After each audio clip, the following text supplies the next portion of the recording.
Һәр җирлек алында торган мөһим бурычларның берсе агач утырту. Мөслим районы быел 6-нчы тапкыр урманнарны саклык акциясенә кушылды. Утырту материаллары арасында быел 3 төрле тал, кыргый алмагач, карама үсентеләре иде. Мөслим авылларында да күпләп агач утырту эшләре бара. Табигатьне саклауда һәм матурлауда һәр кешенең өлеше мөһим.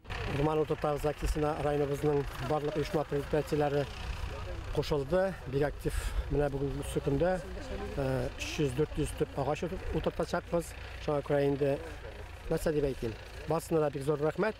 Һәм шулай киләчәктә дә бердәм булып бергә эшләргә яшәргә ясый. Район җитәкчелеге җирлекне яңа микрорайоннарны яшелләндерү бурычын куйган. Ел саен 200-300 агач утырту планлаштырыла. Безнең үзәк китапханә коллективы бу зур акцияга бик тирәк кушылды. Бу агачларны утыртуда безнең үзебезне кергәнгә без бик шатбыз. Агач утырту киләчәк булуы өчен мөһим ди оештыручылар. Мондый төр акцияләр илнең төп байлыгын саклый, экосистеманы сакларга ярдәм итә. Пәйгамбәр үзенең хәдисендә хәбәр итә, һәрбер кеше бу дөньядан киткәннән соң аның 3 әйбере кала диде. Һәм шуларның берсе агып тара торган садака.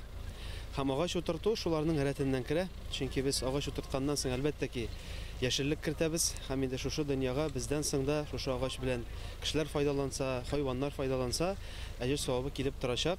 Безнең райондашларга кушылып, без дә агач утырту өмәсенә килдек. Мөслимебезне бик яратабыз, аның яшеллеген, матурлыгын яратабыз.